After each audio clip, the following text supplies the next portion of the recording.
Soy la doctora María Guadalupe Castro Martínez, soy especialista en medicina interna, actualmente jefe de posgrado en la Facultad Mexicana de Medicina de la Universidad La Salle, expresidente del Colegio de Medicina Interna y profesor de Integración Básico-Clínica de la Facultad de Medicina de la Universidad Nacional Autónoma de México.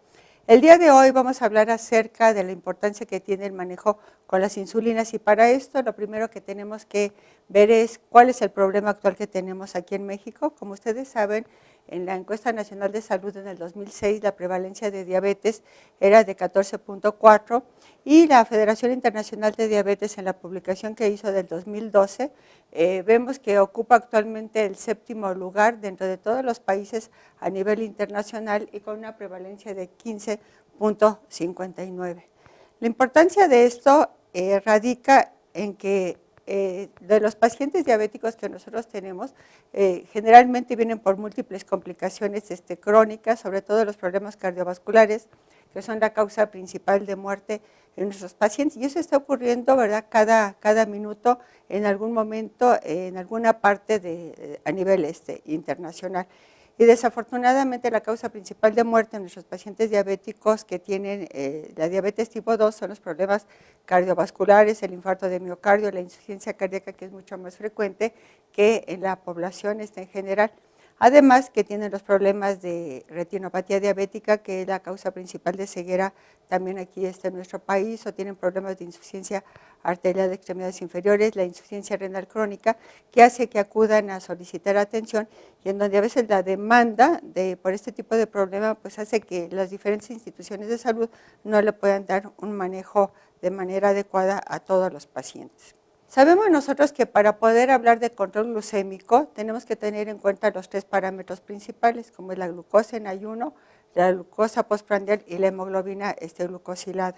De ahí que es muy importante que nosotros cada vez hagamos más énfasis en nuestros pacientes en que se pueda llevar a cabo el automonitoreo.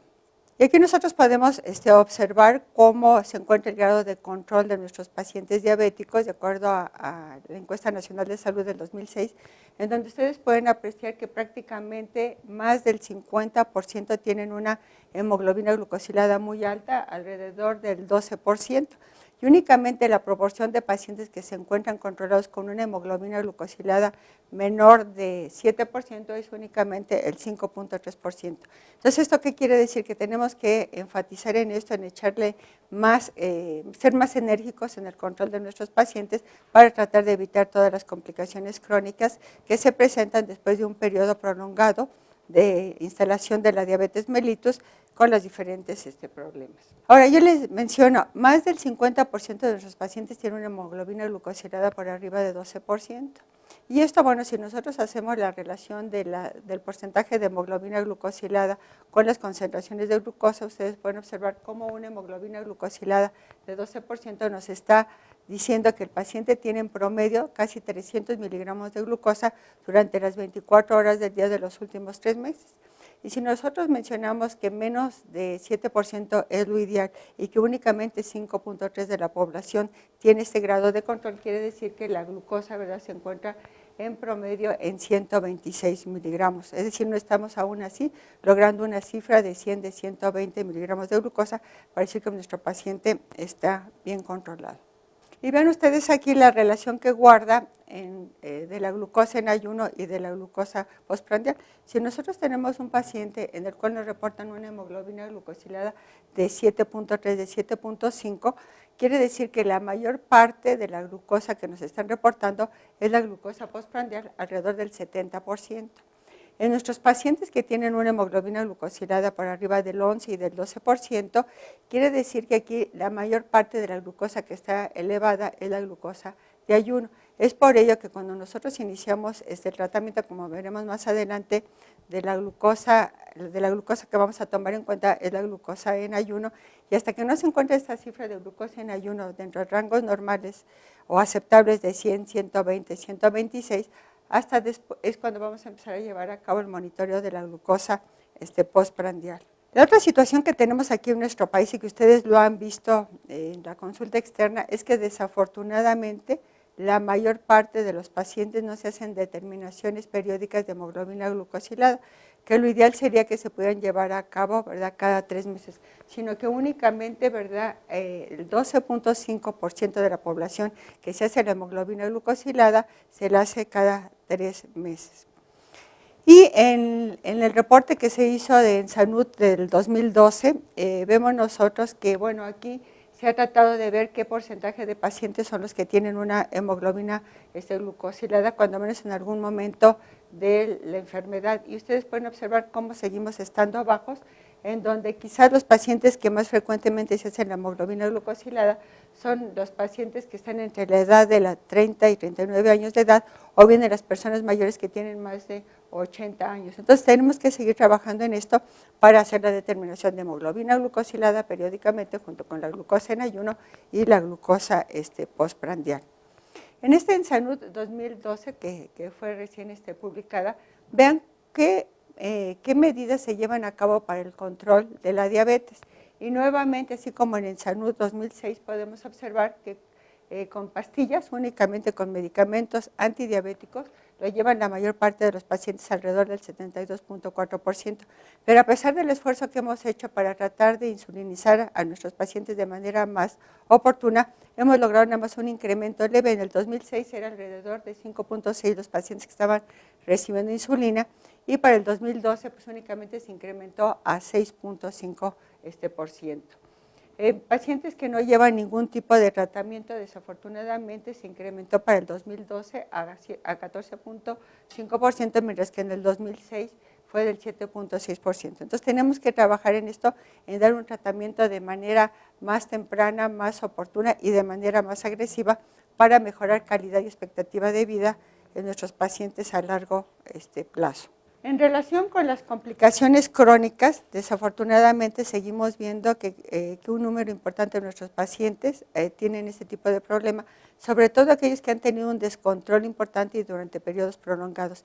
Y ustedes pueden observar aquí cómo en el Salud 2012 sigue prevaleciendo la pérdida de la visión por un descontrol importante de la diabetes mellitus. Seguimos viendo nosotros aquí las pacientes que están con insuficiencia renal crónica, pacientes que tienen neuropatía diabética, pacientes que tienen una insuficiencia renal crónica, y complicaciones agudas de la diabetes, que en la actualidad no deberíamos de verlas, como es el estado hiperosmolar o la cetoacidosis diabética. Todavía seguimos viendo este tipo de problemas. En esta publicación que hizo el grupo de endocrinólogos en Estados Unidos, pueden ustedes observar qué porcentaje de pacientes son los que no tienen ninguna complicación, y no tienen ninguna complicación solamente alrededor del 40%. Pero vean ustedes la problemática importante: pacientes que tienen 3 complicaciones, llámese por ejemplo retinopatía, neuropatía y nefropatía diabética, es alrededor del 6.7% de la población de pacientes diabéticos. Pacientes que tienen al menos 2 complicaciones, alrededor del 10.3%, y pacientes con una complicación, pues casi una tercera parte de nuestros pacientes. Entonces, lo que nosotros tenemos que tratar de llevar a cabo con nuestro tratamiento es que cada vez existe un mayor número de pacientes que, si bien tienen el problema, pues no tengan este tipo de complicaciones crónicas que afectan, como les he mencionado, la calidad y expectativa de vida. Y aquí también, en esta otra publicación que se llevó a cabo en el 2011, ustedes también pueden ver aquí en la columna donde se están reportando la población latinoamericana, cómo desafortunadamente los pacientes tienen diferentes problemas. Así, la enfermedad cardiovascular se presenta en un 35.3%, los problemas de insuficiencia renal crónica pues alrededor de 41.8%, y las alteraciones a nivel ocular con retinopatía diabética también en 41.2%. Las úlceras en el pie, la neuropatía diabética, pues también tienen una prevalencia importante. Y entonces nosotros tenemos que llevar a cabo una intervención, como les mencionaba, temprana, ¿verdad?, oportuna. Y aquí lo único que tenemos nosotros que valorar es pues los diferentes estudios que existen en la actualidad, que han sido publicados, que es el estudio del UKPDS, el estudio ADVANCE y el estudio ACCORD y el estudio de los veteranos, en donde ustedes pueden observar que realmente el estudio más importante en relación con la diabetes mellitus tipo 2, y en donde realmente ha surgido lo de que el control metabólico al inicio va a evitar las complicaciones crónicas es precisamente el estudio de LUCA-PDS.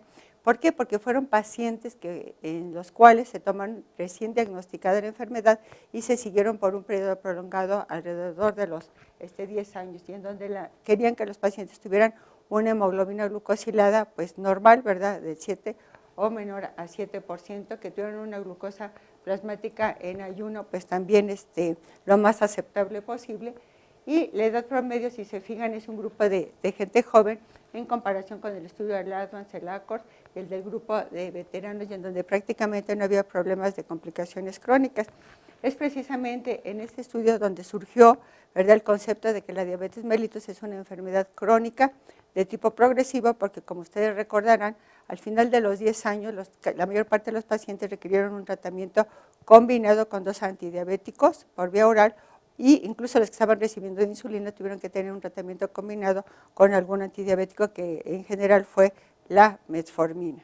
Entonces vean ustedes cómo, si nosotros logramos impactar de manera temprana y oportuna en el control de la diabetes, vamos a poder disminuir las diferentes complicaciones crónicas, y precisamente en el estudio de LUCA-PDS ven ustedes cómo con un control adecuado, con una disminución de la hemoglobina glucosilada de 1%, nosotros podemos impactar en una disminución del 37% de estas complicaciones crónicas.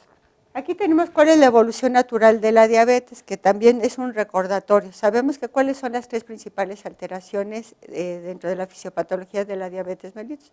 Bueno, sabemos que en primer lugar va a haber un estado de una disfunción de las células beta del páncreas. Va a haber un estado de resistencia a la acción de la insulina en los tejidos periféricos, principalmente de lo que es el músculo y el tejido adiposo, y va a haber un aumento en la producción hepática de glucosa, que es la responsable de la hiperglucemia en ayuno. Y en la parte inferior de esta transparencia nosotros podemos observar cuál es el comportamiento en relación con la glucosa de ayuno y la glucosa postprandial. Entonces ustedes pueden observar cómo en las primeras etapas de instalación de la enfermedad o en el estado prediabético, el problema principal va a ser la hiperglucemia postprandial, en donde a veces nosotros no la detectamos y no la mandamos solicitar. Posteriormente, y en etapas más tardías, se empieza a elevar la glucosa de ayuno. Y pueden ustedes observar cómo en un principio, al momento del diagnóstico, ¿verdad?, las concentraciones de insulina están elevadas para tratar de satisfacer las demandas de los tejidos periféricos. Ese páncreas está trabajando a todo lo que da para poder mantener estas concentraciones de glucosa dentro de un rango normal, pero llega un momento en que ya no puede producir mayor cantidad de insulina, y una disfunción de las células beta, y empieza a haber una disminución en la producción de insulina por el páncreas. Entonces, lo ideal es que nosotros empecemos a manejar a nuestros pacientes identificándolos oportunamente, que identificamos a los pacientes que tienen un estado previo al desarrollo de diabetes, es decir, los pacientes que tienen prediabetes manifestado por una elevación de la glucosa en ayuno, ¿verdad?, por arriba de 100, entre 100 y 125, o bien valorar una glucosa postprandial en donde ya empieza a estar por arriba del rango normal, es decir, por arriba de 140 miligramos por decilitro, y evitar que nosotros realmente hagamos el diagnóstico en etapas tardías, en donde ya hay una disminución del 50% de la producción de insulina por el páncreas. ¿Cuáles son las causas de descontrol metabólico que vemos en nuestros pacientes? Es decir, ya nosotros hicimos el diagnóstico de diabetes, iniciamos el manejo a través de una alimentación, de actividad física, e iniciamos tratamiento. Pero resulta que nuestro paciente a veces, o la mayor parte de las veces, no está controlado. Y aquí ustedes pueden ver cuáles son las principales alteraciones. En primer lugar, por supuesto, que es la falta de adherencia a modificar el estilo de vida, que no se lleva un plan de alimentación estructurado, que no se realiza actividad física. Pero también puede suceder que no se tome el medicamento de manera adecuada. Nosotros prescribimos, digamos, 3 tabletas al día, y resulta que el paciente dice, no, yo nada más me voy a tomar 2 porque me siento muy bien. Si siento que se me eleva la glucosa, entonces ¿cuándo voy a tomar más? Pero hay que recordar que el problema también puede ser que es la historia natural de la enfermedad. ¿Cuántas veces no hemos visto a nosotros pacientes en donde el paciente viene acompañado con su familiar y nosotros le decimos, oiga, seguro que no ha llevado su alimentación y no ha hecho ejercicio? Y nos dice el familiar, no, sí, doctora, sí lo ha llevado a cabo. Seguro no se toma sus medicamentos como le indicamos, seguro no se aplica la insulina. Y nos dice el familiar, no, sí, doctora, se lo ha estado aplicando. Entonces, lo que nosotros nos estamos encontrando es la evolución natural de la enfermedad. el estudio del UCAPDS nos menciona que va a haber un deterioro progresivo de la enfermedad. Entonces, esto es muy importante que nosotros como médicos lo tomemos en cuenta. ¿Por qué? Porque tenemos que estar haciendo controles, ¿verdad?, periódicos e ir ajustando el tratamiento en base al comportamiento de nuestro paciente y no estar esperando que pasen periodos prolongados en donde el paciente siempre nos menciona, no doctora, ahora sí para la próxima ocasión voy a tratar de llevar mejor mi alimentación, voy a hacer ejercicio, me voy a tomar el medicamento. Entonces también eso es muy importante, ir haciendo un ajuste periódico en base a cómo se encuentran las determinaciones del automonitoreo, de la glucosa en ayuno, de la glucosa postprandial y de la hemoglobina glucosilada. ¿Por qué? Porque decíamos, aquí se puede observar perfectamente bien. Cuando nosotros hacemos el diagnóstico de diabetes, ya existe una disminución del 50% del funcionamiento de la célula beta del páncreas. Y esto va a ser progresivo. Si nosotros podemos realmente incidir en la modificación del estilo de vida y ajustar el tratamiento periódicamente, vamos a evitar que exista un deterioro mayor. ¿Por qué? Porque estamos actuando sobre la glucotoxicidad. Si nosotros bajamos las concentraciones de glucosa, por ejemplo, un paciente que tenga 250, que tenga 300 miligramos, y nosotros con la modificación del estilo de vida y dando el manejo adecuado, en lugar de que tenga un deterioro, como se menciona aquí en esta transparencia, podemos hacer que esto sea mucho más lento y entonces el paciente tenga una reserva pancreática menos deteriorada. Aquí es muy importante el control glucémico y la reserva funcional. En el estudio del UCAPDS, el 53% de los pacientes con diagnóstico reciente de diabetes mellitus y tratados con sulfonilureas necesitaron agregar insulina para tener un control adecuado después de un periodo de 6 años.